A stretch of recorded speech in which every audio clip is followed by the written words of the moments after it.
point? Okay, son, you gotta get 90% if you want to get into a good university. So work hard. Son, you gotta get 90% or higher if you want to get into that master's program you've been talking about. So come on, work hard. Son, you gotta get 90% or higher if you want to get that good job you were talking about, right? You gotta work hard. What's the point, Dad? Come on. I see a lot of people when I go to different universities across the country. I went to my undergrad in British Columbia, and a lot of people are just going around campus with their heads down, in the ground, racing, hitting into other people, on their path to getting to their next class, or getting to that study group, or getting to that research opportunity that they really want to get to.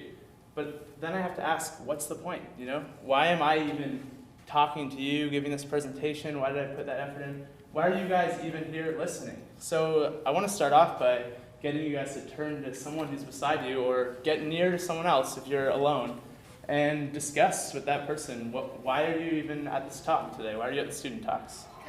What's your point of being here?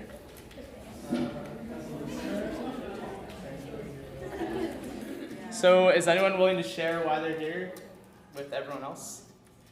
Anyone? Why? What was your point of being here? Anyone? Yeah. Wanted to listen to some topics that were from rather than professors and students, or a younger generation. Anyone else? Anyone else? Come on. Yeah. I guess just because it's inspiring and motivational to listen to your peers or slides. Cool. Anyone else want to share?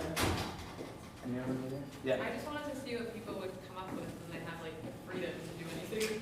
Okay, cool. So a lot of you sort of, you had a purpose to come here. You can at least think of a reason to come here, which is good.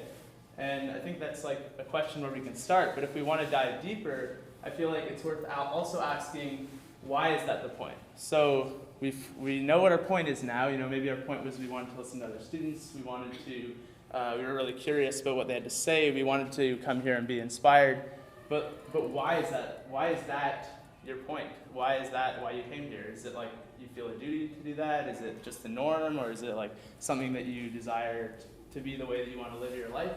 So again, I want you to talk to the people you were talking to before and discuss why that's your point.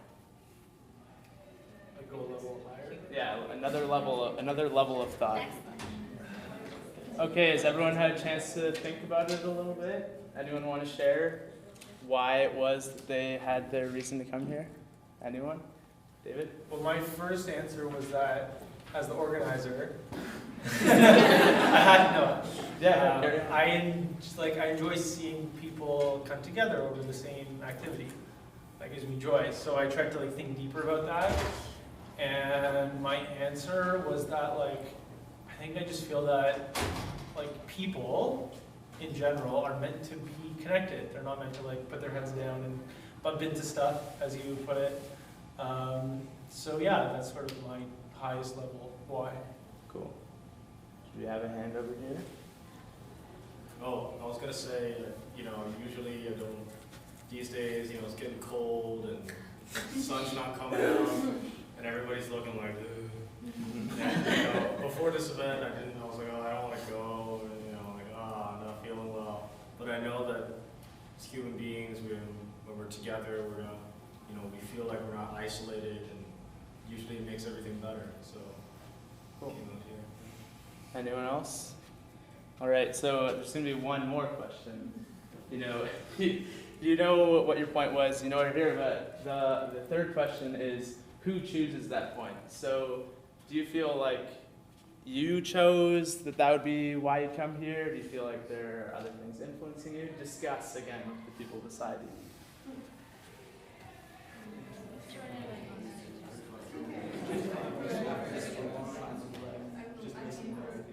Okay, does anyone want to share who they think chose their point for being here? Well, I think that you want us to say You can say whatever you want. There's no I don't want you to say anything. What do you want to say? I think that for my answer, the point was people should be together and not disconnected. I think there's different words for it, but nature or biology, the unconscious maybe another word, chooses that. Cool. Medial prefrontal cortex. Statistically, it decided that it's more likely to have a good time if I do this behavior, so I did this behavior. Did it run an Cool. algorithm? Anyone else want to share? Okay, so yeah, maybe you chose it, maybe it was your brain, and we're getting into real biology stuff and neuroscience stuff. Maybe it was nature that did it. Whoever chose it, that's not really what matters for this example. The idea is just to get you thinking about decisions, right? When we're making a decision, the idea of my talk is to try to get you asking questions like this. What's the point of doing this? Why is that the point? Who chooses that point? And for a small thing like coming to this talk, it's not that complicated, right? You can think about it a little bit, and you have reasons for it. But when we look at bigger things, like if we think bigger and we start to think about big decisions like going to university at all, the question becomes a bit more complicated, and we aren't necessarily asking those questions. So I think that when we look at people who are in university, a lot are just there because they had to go, or because it was the next logical step, or maybe because they really wanted to do it. Whatever the reason is, I think that these are the sorts of questions that we may want to ask when we're making big decisions that affect our life. So for me, one way that I thought we could look into this better would be to start to analyze the university system, specifically in Ontario, to try and get clarity on questions like, why are we at university? Why do universities exist? Why is it that they operate the way they do? And why do we operate a certain way within them? And to me, the first step to do that is to look at what the goal is of the university system. Like, what's the point of the university system? And we can look at this from the perspective of the people who are actually designing the system and funding the system. So when we look to, in Ontario, that would be bodies like the Ministry of Education and the Ministry of Training, colleges and universities. And when we look at the information they're presenting to us, for example, I have here the Ministry of Education, in its results-based plan, the first line says that it's there to support the economy and create jobs. In its 2014 mandate letter, before it ever mentions education, it says that there's an emphasis on partnerships and businesses, communities and people to help foster continued economic growth. Later in the document it said that young people need to build talent and skills so that they can lead the global economy. And when we look to the Ministry of Training, colleges and universities, they say things like training people to build rewarding careers and in order to connect them to employment opportunities.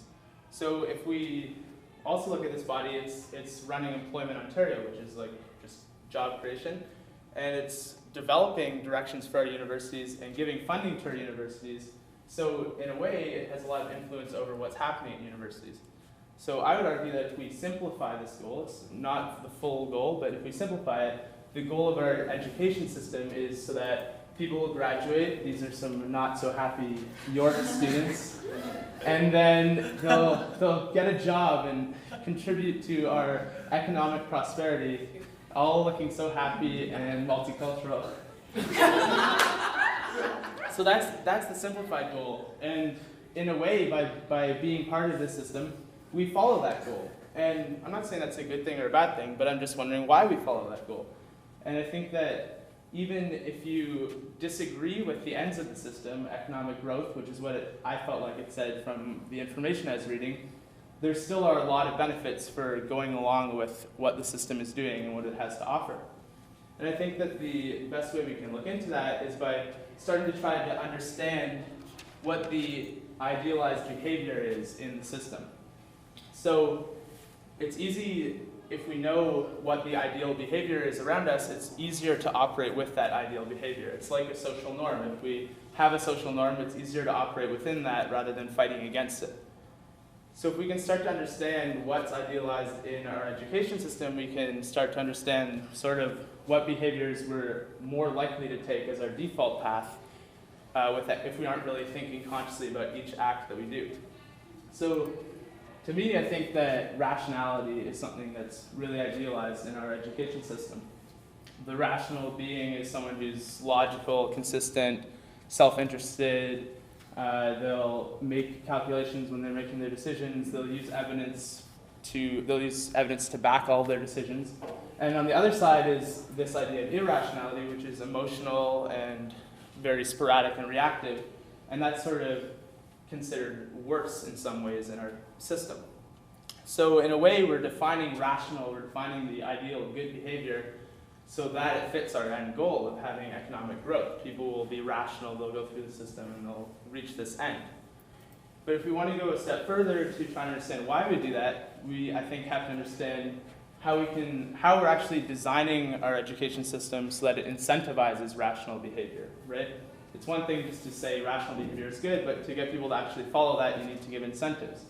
And in a way, everything is set up to do that. Scholarships, grant money, research opportunity, jobs, these things all come off of having good grades and getting better opportunities. And grades are really based on you creating rational, evidence-based work that contributes to your field in a way that is somehow leading to progress, which will probably in the end lead to economic growth of some sort. Of course, that's not true for all fields or all disciplines, but I'm just saying that on average, when you go into a class, the professor is probably looking for evidence in your work that's coming from the academic world. And even the idea of having professors and sort of like going to this next stage, keep on producing better evidence-based work until you're finally a professor and are rising through the ranks is also, it incentivizes rational behavior, right? The farther you go, the more rational you are, the more likely you are to keep going and make money from this. So the overall idea is that, oh, whoops, I didn't show this picture. So this is called Checkout by Brendan O'Connell. It's a picture of Walmart, and the idea was just that these sort of design systems, design structures are everywhere. It's not just in universities, but even when you're going into the grocery store, you have to walk to the far corner to get your staples like eggs or cheese. And on the way there, you're going to run into all sorts of other things that you'll just randomly buy. And when you're going to check out at the cash, you have all these impulse items right beside you. So it's not like designing a system in a certain way is not just unique to universities. It's also something that you see in all sorts of different places. So the overall idea is that if we design the university system to reinforce this idea of rational behavior, then we can lead to succeeding in the goal of people graduating, getting jobs, and contributing to economic growth. I'm not saying this is a bad or a good thing, but I think it's something worth thinking about. And so when we come up with a decision or an action or something like that, I would urge people more often to say, what's the point?